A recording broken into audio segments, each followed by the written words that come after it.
Halo learners semua. Kali ini Jason datang lagi nih untuk memberikan materi terbaru bahasa Inggris. Gimana? Kalian udah nunggu kita ya? Hai. Pasti dong, pasti ya.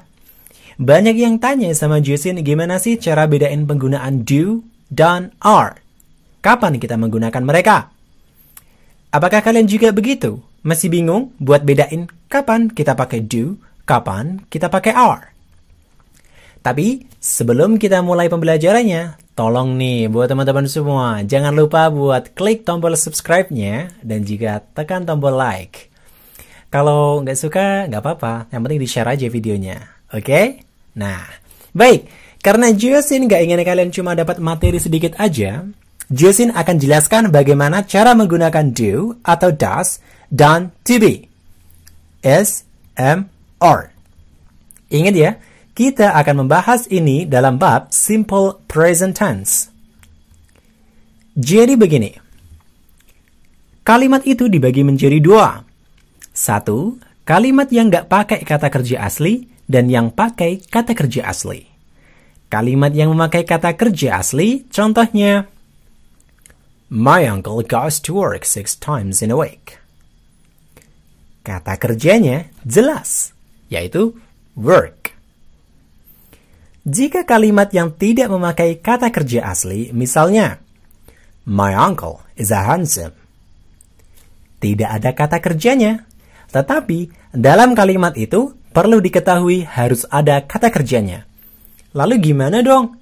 Ya akhirnya kita harus sisipkan kata kerja bantu.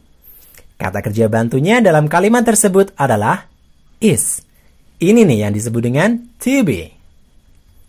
Nah, pertanyaannya sekarang adalah, kapan kita pakai do atau does, dan kapan kita memakai to be?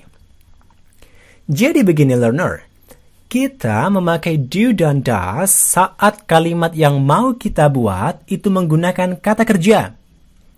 Tetapi, kalimat tersebut sifatnya negatif dan kalimat tanya. Ingat ya, kalimat negatif dan kalimat tanya.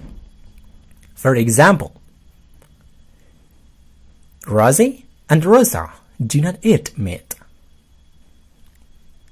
Rosie and Rosa do not eat meat. Kalau kita ubah menjadi kalimat tanya, do Rosie and Rosa eat meat? Bedakan dengan kalimat ini ya.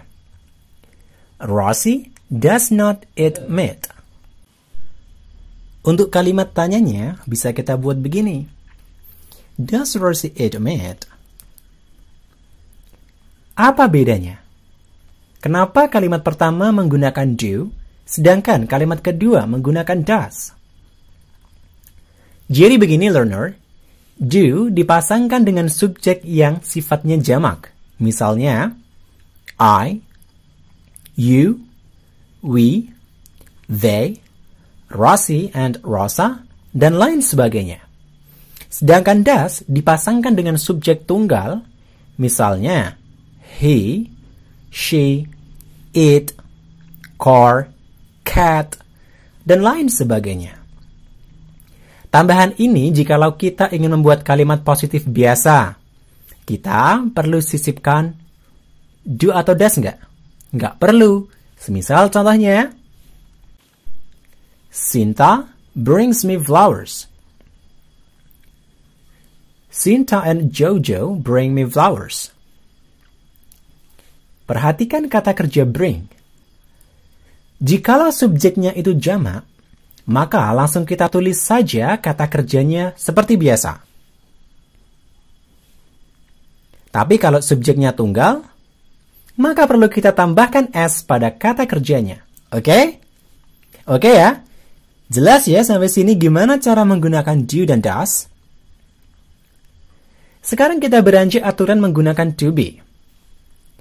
Kalau to be learner, digunakan ketika kalimat yang kita buat tidak mengandung kata kerja asli. Biasanya kan kita biasa bilang aku di rumah. Nah, itu kan gak ada kata kerjanya. Setelah subjek, langsung adverb. Oke, paham ya? Contohnya begini nih. I'm handsome. You are beautiful. She's at home. Nah, penggunaan am, is, are juga bisa disesuaikan dengan subjeknya.